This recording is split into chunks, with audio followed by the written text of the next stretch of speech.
پاکستان میں ہم انٹرنل جو پولیٹیکل سچویشن ہے اسی کے اوپر بات کریں گے، اور نیشنل ڈائیلاگ کمیٹی جو ہے اس نے بھی آج مختلف لیڈرز کے ساتھ بیٹھ کے ڈسکشن کی ہے کہ ہمیں بات چیت کے ذریعے مفاہمت کا ماحول جو ہے اس کو کیسے پیدا کرنا ہے۔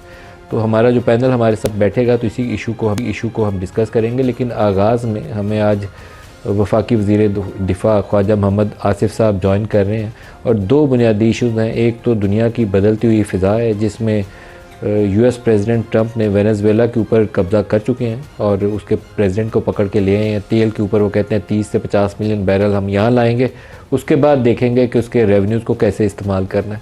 اور گرین لینڈ اس کے اوپر قبضے کی کھلے عام وہ دھمکی دے رہے ہیں۔ اب یورپینز کو بتانا پڑے گا کہ یا تو امریکہ کے بوٹ پالش کریں یا اپنی بقا کے لیے، سلامتی کے لیے وہ کچھ سٹینڈ لیں جس کی امید نہ ہونے کے برابر ہے۔ تو گرین لینڈ کے اوپر اگر امریکہ قبضہ کر لیتا ہے تو وہ جو نیٹو والا پورا ماڈل ہے ان کا سیکورٹی کا سٹرکچر ہے وہ بھی دھڑام سے نیچے آ گئے گا۔ تو پروگرام خواجہ آصف صاحب سے ہی کرتے ہیں۔ خواجہ صاحب بہت شکریہ آپ ہمارے ساتھ شامل ہو رہے ہیں۔ سر سب سے پہلا تو سوال آج، کیونکہ یہ مفاہمت کی اور بات چیت کے حوالے سے نیشنل ڈائیلاگ کمیٹی بھی بیٹھی ہوئی ہے، پاکستان تحریک انصاف سے مذاکرات ہونے چاہیے یا نہیں ہونے چاہیے؟ جی بالکل، میں واضح طور پہ کہوں گا کہ مذاکرات ضرور ہونے چاہیے، لیکن ایک چیز مجھے جو آج میڈیا میں نے وہ مذاکرات میں جو ہے وہ محمود خان اشرف صاحب کو اور علامہ ناصر صاحب کو جو ہے نا ان کے ذریعے کرنا چاہتے ہیں، وہ خود جو ہے وہ آگے نہیں آنا چاہتے۔ تو یہ تو ایک بددیانتی کی شہادت ہے نا کہ کل ان کے لیے باہر نکلنے کا راستہ جو ہے وہ ان کو میسر ہو۔ خواجہ صاحب پھر مذاکرات پی ٹی آئی کے منتخب لوگوں کے ساتھ یا محمود اچکزئی کے ساتھ؟ نہیں جی دیکھا، اچکزئی صاحب جو ہے وہ ان کے ساتھ یا ناصر صاحب کے ساتھ جو ہے وہ مذاکرات جو ہے اس طرح تو ریلیونٹ نہیں ہوں گے نا پی ٹی آئی کے وجود کے ساتھ جو ہے وہ اس سے بددیانتی کی میں پھر کہوں گا کہ ایک شہادت ہے کہ وہ کل ڈس اون کرنا چاہیں مذاکرات کو۔ اگر فرض کریں یہ دو معزز صاحبان جو ہیں یہ کسی بات پہ ایگری کرتے تھے تو کل کہیں گے جی کہ ہم تو وہاں پہ موجود نہیں تھے، تو ہم نے تو نہیں ایگری کیا تھا، ہمارا تو ان کے ساتھ کوئی تعلق نہیں ہے۔ اور عمران خان کی یہ تاریخ ہے کہ وہ کبھی ایک بندے کو اون کر لیتا ہے، دوسرے دن اس کو گالی دیتا ہے، تیسرے دن پھر اون کر لیتا ہے۔ تو اب اس بیک ڈراپ میں جو تاریخی ایک بیک ڈراپ ہے، پس منظر جو ہے، اس میں آپ کس طرح اس طرح کی ٹیم کو ایکسیپٹ کر سکتے ہیں؟ میں اپنا ذاتی اوپینین دے رہا ہوں، گورنمنٹ کیا فیصلہ کرتی ہے وہ تو حکومت کرے گی۔ میرا ذاتی اوپینین یہ ہے کہ جو بھی ڈیلیگیشن مذاکرات کرے، میں مذاکرات کے حق میں ہوں، اس میں پی ٹی آئی کے لوگ شامل ہونے چاہیے، بلکہ جتنی بھی پارٹیز ہیں اس اتحاد کے اندر ان کی تاکہ اس کی اونرشپ ہو۔ اس طرح اونرشپ اسٹیبلش نہیں ہوتی۔ خواجہ صاحب لیکن آپ پی ایم ایل این کی سیاست سے ہی دیکھ لیں، 88 سے 90 والی جو نواز شریف صاحب کی حکومت جب گری تو اس کے بعد شہباز شریف کے لیے قبولیت تھی، نواز شریف کے لیے نہیں تھی۔ 12 اکتوبر 99 کو جنرل مشرف نے ٹیک اوور کیا تو اس وقت بھی شہباز شریف کے لیے دروازہ کھلا تھا، نواز شریف کے لیے بند ہوا تھا۔ الٹیمیٹلی نواز شریف نے ہی پرویل کیا، اور یہی صورتحال پی ٹی آئی میں ہے۔ پی ٹی آئی میں آپ کو عمران سے بات کرنی پڑے گی؟ لیکن یہ بالکل انہیں سے طے کریں گے جو لوگ ہیں۔ ہمارا کوئی اس قسم کا ایجنڈا نہیں ہے جس کی طرف آپ اشارہ کر رہے ہیں کہ کوآرڈینیٹ لیڈرشپ جو ہے پی ٹی آئی میں پیدا کی جائے اور اس سے بات چیت کی ہے۔ بالکل آپ نے صحیح کہا کہ ماضی میں اس قسم کے اٹیمپٹس ہوئے اور ناکام ہوئے، کیونکہ ان کا کوئی اثر نہیں ہونا تھا، ان میں وہ قوت یا ان میں لیجٹمیسی نہیں ہونی تھی۔ اور ابھی بھی اگر کیا جائے تو میرا خیال ہے کہ وہ قوت یا جو بھی آپ پسند ہو مجھے یا نہ ہو، اس میں وہ پولیٹیکل جو ہے اوتھینٹسٹی نہیں ہوگی۔ کیا مائنس عمران حکومت کے آپشن میں شامل ہے یا نہیں ہے؟ میرے علم میں کم نہیں ہے، میری موجود میں کبھی یہ چیز ڈسکس بھی نہیں ہوئی، اور مجھے انڈائریکٹلی بھی اس کی کوئی انفارمیشن نہیں ہے۔ میں کہہ سکتا ہوں کہ میں not 100% informed person in the government، لیکن 60-70% انفارمیشن تو ہوتی ہے مجھے، تو میری 60-70% کی انفارمیشن میں یہ چیز شامل نہیں ہے۔ خواجہ صاحب کے پی میں ملٹری آپریشنز کے حوالے سے ایک تناؤ ہے، آپریشن ہونا چاہیے، وہاں کی جو سیکیورٹی کی صورتحال ہے، کیا یہ مناسب نہیں ہوگا کہ مفاہمت کا راستہ اپناتے ہوئے کے پی گورنمنٹ کو آن بورڈ لیں اور پھر آپ مفاہمت کے ساتھ آگے بڑھیں؟ بالکل آپ جو پہلے آپ نے کہی ہے میں اس میں وہ ایک سیاسی قوت ہے وہاں پہ، اور وہ اگر آن بورڈ آئیں تو میرا خیال ہے اس سے بہتر کوئی صورتحال نہیں ہوگی، اس سے یہ بیسٹ آپشن ہے. لیکن وہ گریز کر رہے ہیں کسی بھی حصہ بننے کے اس سے اس کی جو ایفرٹ جو ہے آپریشن کا ایفرٹ بننے کے لیے اس سے گریز کر رہے ہیں. وہ دونوں سائڈز کھیل رہے ہیں. وہ جو ہے وہ کیا کہتے ہیں جو ہے وہ وکٹ کی دونوں سائڈوں پہ کھیل رہے ہیں. وہ دہشت گردوں کو بھی ناراض نہیں کرنا چاہتے، ان کو بھی اپنے ساتھ رکھنا چاہتے ہیں یا اپنے آپ کو ان کے ساتھ رکھنا چاہتے ہیں، اور ساتھ جو ہے ایک حکومت کے جو مزے جو ہیں، ایک سیاسی حکومت کے مزے جو ہیں وہ بھی اٹھانا چاہتے ہیں. تو یہ دو کیا کہتے ہیں گھوڑوں پہ سواری کرنے کی وہ کوشش کر رہے ہیں. اگر وہ ایک حکومت کے ساتھ اسٹیبلشمنٹ کہہ لیں، حکومت کہہ لیں، جو بھی کہہ لیں، پاک فوج کہہ لیں، اس کے ساتھ کھڑے ہوں، ایک سیاسی عنصر ہے اس لیجٹمیٹ میں سمجھوں گا اس صوبے کا، اگر وہ فوج کے ساتھ کھڑا ہو تو میرا خیال ہے کہ بڑا افیکٹو آپریشن جو ہے وہ سر انجام دیا جا سکتا ہے، اور اس کا مقاصد جو ہے جلدی حاصل کیے جا سکتے ہیں. لیکن ملک صاحب آپ صورتحال یہ ہے کہ وہ گریز کرتے ہیں شہیدوں کے گھر میں جا کے فاتحہ کہنے کے لیے بھی، جو نشانہ بنتے ہیں دہشت گردوں کا. وہ جنازوں میں شرکت کرنے سے گریز کرتے ہیں، وہ ان کے ساتھ آئیڈینٹیفائی کرنے سے اپنا کرنے سے گریز کرتے ہیں. وہ یہ دو سائڈز کی گیم نہیں چلے گی. یہ ان کے حق میں بھی ہے، پاکستان کے حق میں بھی ہے. میں سمجھتا ہوں ان کے لانگ ٹرم اس کے سیاسی فائدے بھی ہوں گے کہ وہ اس آپریشن کی حمایت کریں، اس آپریشن کے ساتھ کھڑے ہوں، پوری طاقت جو ہے صوبائی حکومت کی جو ہے وہ آپریشن کو سپورٹ کرے. اگر وہ نہیں کریں گے یہ تو انیویٹیبل ہے. پختونخوا جو ہے وہ پاکستان کا حصہ ہے، انٹیگرل پارٹ ہے. وہ جس طرح باقی صوبے ہیں بالکل اس طرح کا ہمارا وطن ہے، وہ ہمارے وطن کا حصہ ہے. وہ اس کی حفاظت کرنا جو ہے وہ تو ذمہ داری ہے پاک فوج کی. پاک فوج نے اس چیز کی جو ہے قسم اٹھائی ہوئی ہے، اس کا حلف دیا ہوا ہے. تو دے پروٹیکٹ دیٹ جو پروونس جو ہے، وہ پروونس جو ہے پنجاب ہو، خدا نہ خاصہ فرض خواجہ کریں. صاحب لیکن آپ نے کہا کہ آپریشن انیویٹیبل ہے، تو میرا یہاں سوال یہ ہے کہ اگر آپ کو وہاں صوبائی حکومت سے سپورٹ نہیں ملتی تو پھر کیا گورنر راج ایک آپشن ہے یا نہیں ہے؟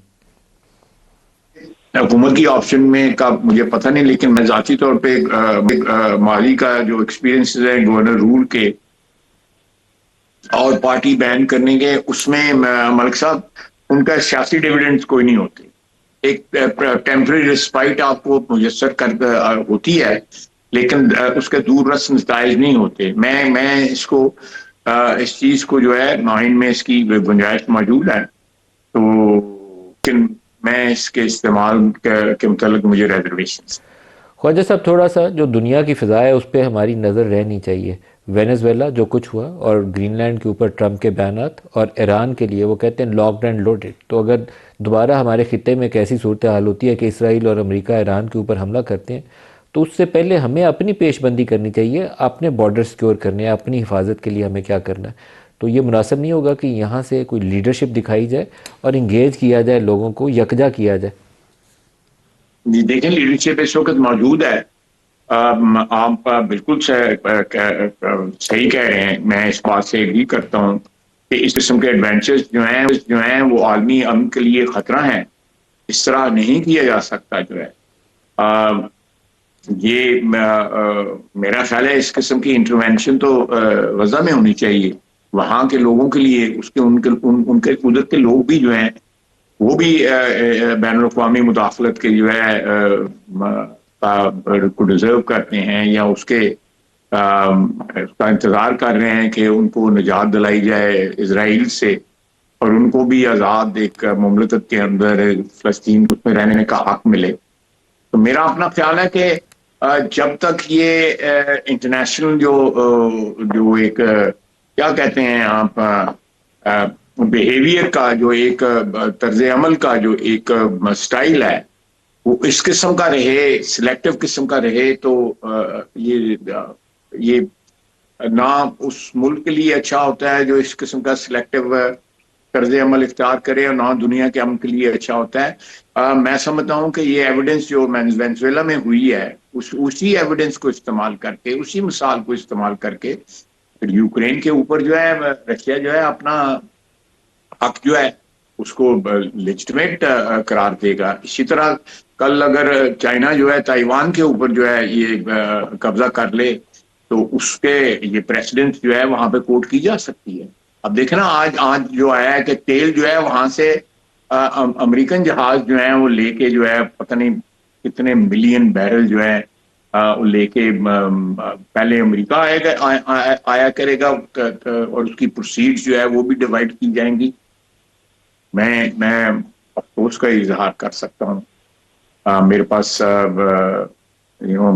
مناسب الفاظ نہیں ہیں اپنے سینٹیمنٹس جو ہیں ایکسپریس کرنے کے۔ خواجہ صاحب لیکن ایسی صورتحال میں طریقہ تو یہ ہونا چاہیے کہ تمام پارلیمنٹری لیڈرز جو ہیں مختلف جماعتوں کے، وہ اکٹھے بیٹھیں، عسکری قیادت کو ساتھ بلائیں، ایک انٹریکٹیو راؤنڈ آپ اس کے اوپر ڈسکشن کریں، برین سٹارمنگ کریں، اور وے فارورڈ کے اوپر اپنی اسٹریٹجی کے اوپر ایک باقاعدہ فرم قسم کی اوپینین وہاں سے فارم کریں، انفارمڈ اوپینین، اور اس کو لے کر آگے چلیں۔ میں بالکل آپ سے اتفاق کرتا ہوں کہ اس وقت جو ہے ہمیں اپنے سیاسی مفادات سے یا جو انٹرنل ہمارے میں مخاصمت ہے اس سے بالا تر ہو کے ملک کے لیے کرنا چاہیے۔ بعد میں لیں گے، کوئی ایسی بات نہیں، کہیں بھی گئی انہیں پھر لڑائی کر لیں گے آپس میں۔ لیکن اس وقت جو صورتحال ہے، اس خطے کی صورتحال جو بین الاقوامی صورتحال ہے، اس میں پاکستان کے اندر سے جو ہے یونٹی کا جو ہے ایک میسج جو ہے ساری دنیا کو جانا چاہیے کہ تمام پاکستانی کسی بھی سیاسی سوچ کے مالک ہوں، وہ جہاں تک پاکستان کا جو ہے معاملہ ہے وہ ایک ہی پلیٹ فارم پہ ہے، چاہے دست و گریباں ادروائز ہو رہے ہوں، لیکن اس معاملے کے اوپر وہ دست و گریباں نہیں ہوں گے، وہ شانے سے شانہ ملا کے کسی بھی دشمنی، چاہے وہ انٹرنل ہو چاہے وہ ایکسٹرنل ہو، اس کا مقابلہ کریں گے۔ اس سلسلے میں میرا خیال ہے کہ انیشیٹو جو ہے وہ کے پی کی حکومت کو لینا چاہیے۔ کے پی کی حکومت جو ہے وفاقی حکومت کے ساتھ، پاک فوج کے ساتھ جو ہے طالبان جو دہشت گرد جو ہیں، جو ٹی پی پی جو ہے، اس کے مقابلے کے لیے جو ہے بالکل کندھے سے کندھا ملا کے کھڑے ہوں۔ It will send a very good message to everyone, even with in Pakistan اس کا بڑا اچھا میسج جائے گا، دنیا کو بڑا اچھا میسج جائے گا۔ آپ دیکھیں بلوچستان میں چیف منسٹر بلوچستان بڑا افیکٹولی سچویشنز کا ڈیل کر رہے ہیں، اس کے اچھے نتائج بھی نکل رہے ہیں، آئندہ آنے والے دنوں میں بھی اچھے نتائج نکلیں گے۔ تو اسی طرح اگر سچویشن جو ہے کے پی میں لے لے، کروٹ لے لے، تو میں سمجھتا ہوں کہ جو آپ نے کہا ہے بالکل وہی ہوگا، پھر بڑی اچھی بات ہو۔ خواجہ صاحب غزہ کے اوپر ایک آخری سوال آپ سے پوچھ لوں۔ غزہ میں اسرائیلی حملے جاری ہیں، یمن میں دیکھیں تو سعودی عرب اور یو اے ای کے درمیان ایک تنازع والی صورتحال پیدا ہو گئی۔ یو اے ای باقاعدہ وہاں سدرن ٹرانزیشن کونسل کو سپورٹ کر رہا ہے، سعودی دوسروں کو سپورٹ کر رہے ہیں۔ صومالی لینڈ کے اوپر اسرائیل اور یو اے ای کی ایک ڈیفرنٹ پوزیشن ہے۔ ایسے میں ہمیں غزہ میں فوج بھیجنے کے حوالے سے جو کمٹمنٹ ہے انٹرنیشنل سیکورٹی فورس کا حصہ بننے کے معاملے میں، اس کے اوپر نظر ثانی کرنی چاہیے، ہولڈ بیک کرنا چاہیے۔ دیکھیں پاکستان نے ابھی تک جو ہے ایک ریلکٹنس کی پالیسی جو ہے، ایک حتمی پالیسی اس میں ڈکلیئر نہیں کی کہ ہمیں غزہ میں فورس کا حصہ بننا چاہیے یا نہیں بننا چاہیے۔ اس میں کوئی آپ کو بھی پتا ہوگا کہ ابھی تک کوئی فیصلہ نہیں ہوا۔ میں ملک صاحب یہ ایک ایسا سینسٹیو سبجیکٹ ہے جو حکومت نے اور تمام جو ہمارے دفاعی ادارے ہیں، ہماری افواج جو ہیں، ان کی لیڈرشپ نے مل کے یہ فیصلہ کرنا ہے۔ میں کومنٹ کر کے کسی فیصلے کو پریمپٹ نہیں کرنا چاہتا، میرا رائے ضرور ہے اس سلسلے میں۔ میں بڑا ملیٹنٹلی سپورٹ کرتا ہوں فلسطینیوں کو، میرا ان کے ساتھ جو کمٹمنٹ ہے، محبت جو ہے، کا رشتہ جو ہے وہ آج کا نہیں ہے، وہ پچھلے 55 سال کا، 60 سال کا۔ میں بچہ تھا جب سے میرا رشتہ ان لوگوں کے ساتھ، میں نے ان کے ساتھ کام کیا ہوا ہے، ایک بینک میں ایک برانچ میں بیٹھ کے، میرے اسسٹنٹ مینیجر، میرا مینیجر فلسطینی جو ہے نابلس کے رہے ہوئے ہیں، تو میرا ان کے ساتھ ایک بڑا پیار محبت کا میری کمٹمنٹ ہے۔ تو میرے جذبات جو ہیں وہ میں حکومت کا حصہ ہوں، ہو سکتا ہے وہ میں جب تک کوئی فیصلہ نہیں ہوگا میں کمنٹ نہیں کروں۔